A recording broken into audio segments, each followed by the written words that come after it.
The Endurance Asia podcast. And always tell a truthful story if they ever ask. Stop the complaining cause things ain't that bad. Mr. Chris Timms, welcome back onto the Endurance Asia podcast. Thanks, Mr. Ben. Timms, you used to be called Mr. Timms all day long, aren't you? How does it feel when other people call you it? Yeah, you know what? It's quite cool in school, but at home, don't call me Mr. No, Tim. no. Yeah. Chris, Yeah. mate, welcome back on. Thanks, mate. We just called up with another Chris van der Velde, who is the director of the Asia Trail Master. And we are in the week right running up to the ATM finals at TMBT in Malaysia. Like, how are you feeling going into what's probably going to be one of the biggest races of your season? Maybe your career? I don't know. Maybe your running career? Yeah, I'm really excited about it. Mindful that it's the best of the best. You know, for me, the Asia Trailmaster Finals is the pinnacle in Asia. You're starstruck. I remember being there the first year and thinking, wow, I'm among some of the best trail runners in Asia right here. So in terms of how am I feeling, I'm feeling excited. I'm a bit nervous because the level is going to be super high. But I love Borneo. I love, I'm feeling good at the moment. I love Asia Trailmaster races, and I think I'm feeling in a good space at the moment. Maybe a little bit undertrained, but I'm feeling as good as I can do. It's probably better being undertrained than Think overtrained, so. isn't it? Yeah.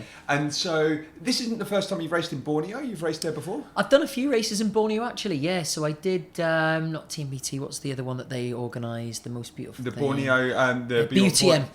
Okay, yeah, BUTM. Yeah, BUTM. Borneo Ultra Trail. Ultra Trail. Did that a few years ago, and then I did Ranai Ultra, and I did another one. So I really love the area. I love that it's not too technical. I think it's hot. It's always boiling hot. Yeah. But I love that you got a lot of road. There's a lot of runnable sections. You love a bit of road. Love don't a bit you? of road. You can Yeah. hammer it uphill a road for Love road. 15k easy, happy. Yeah. I'm really excited about it. I can't wait, and super excited. Going with a good group from Singapore. You're coming. It's going to be a good community feel as well as a top level event. So Yeah, because you have competed in the finals before at Mount Apo back Yeah. in the Philippines 2 years ago.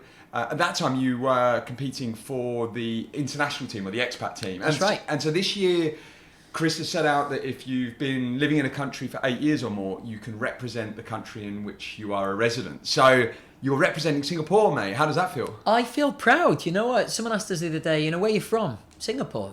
Singapore's been home to me and my family for 8 years now, and it feels like home. So why not represent the country that feels like home? I think I said to Chris, I happy being a team expat, happy being team Singapore. What I didn't want to do was kind of bump anybody off the list, but I think Singapore, whilst we've got a good strong team this year, I think we're going to hopefully help them bring something home. It's the first year I think that they have a real chance of, we've got Vanya, we've got some strong runners. Yeah. The way that the scoring works, if 3 or 4 of us do well, I think we're in with a chance of making, dare I say it, a podium in terms of the team event. So I'm really excited to represent Singapore for the third time now. So I did Backyard Ultra, and that was again I felt proud representing Singapore in that, so why not? Really, if I can help them,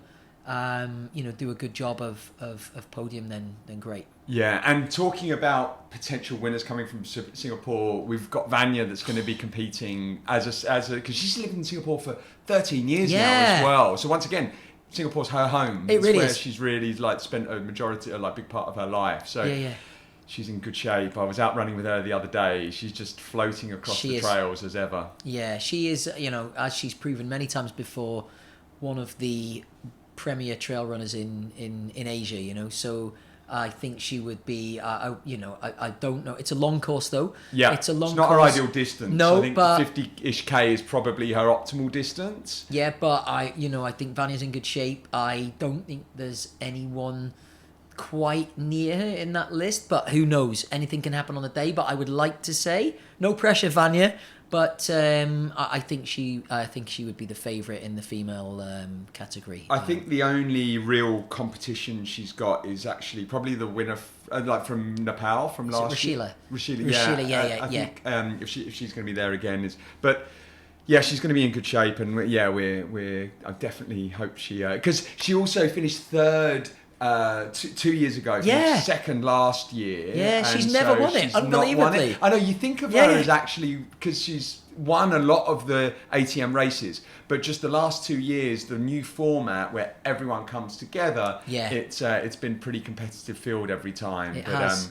So it's going to be good to see how she performs on the day. And how's your season gone then, running up to it? What were the races that got you into the finals? Yeah, so again, standard. I always struggle to get more than 2 or 3 races in, just because, the race calendar, how it works with school and my my busy schedule. But I've done 2 this year.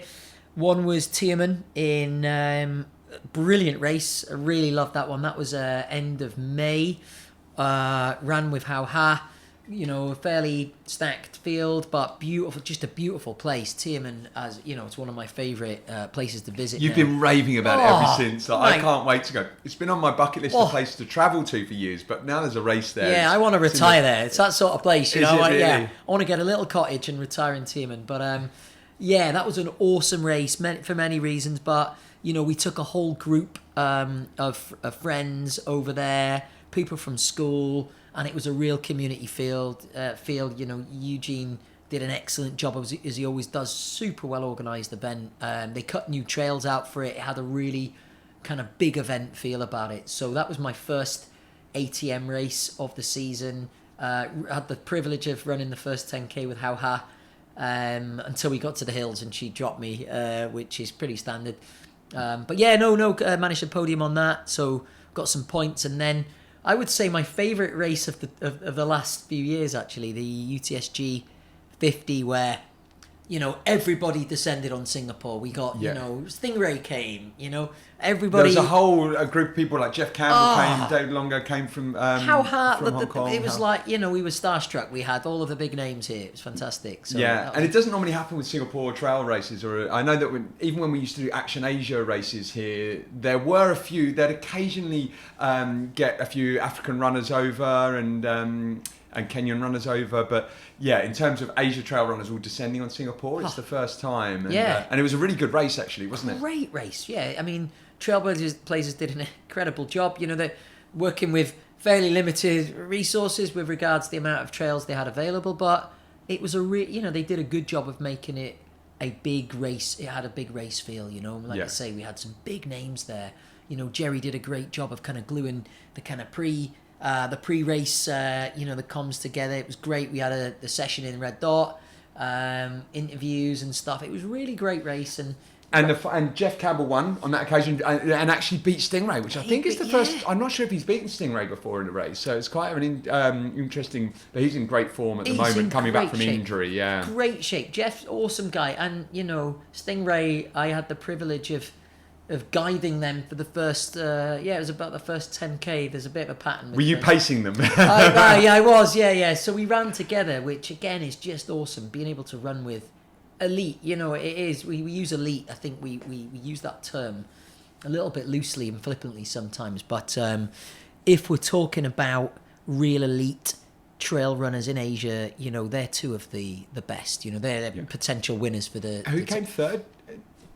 You were the podium on that one. Well, hold on. Hold on. It was Hao Ha beat me by about 5 minutes. But obviously different categories. So third male. I was third male. No categories. You love your categories. I love it. Yeah. Now you're an old dude. I know. Well. You're I didn't need a category. Man. Yeah. Sometimes I need a category, but fortunately, I managed to.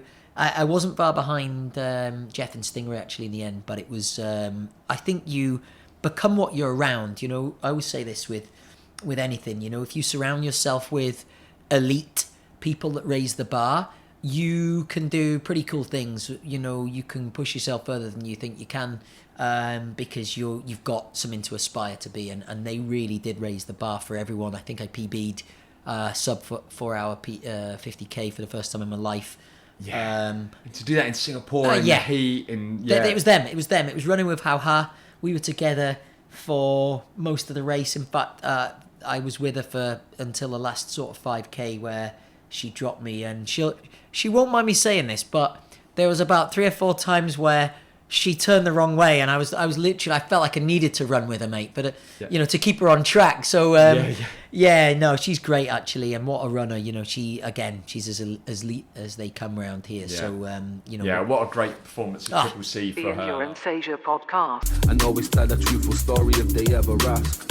Stop the complaining cause things ain't that bad.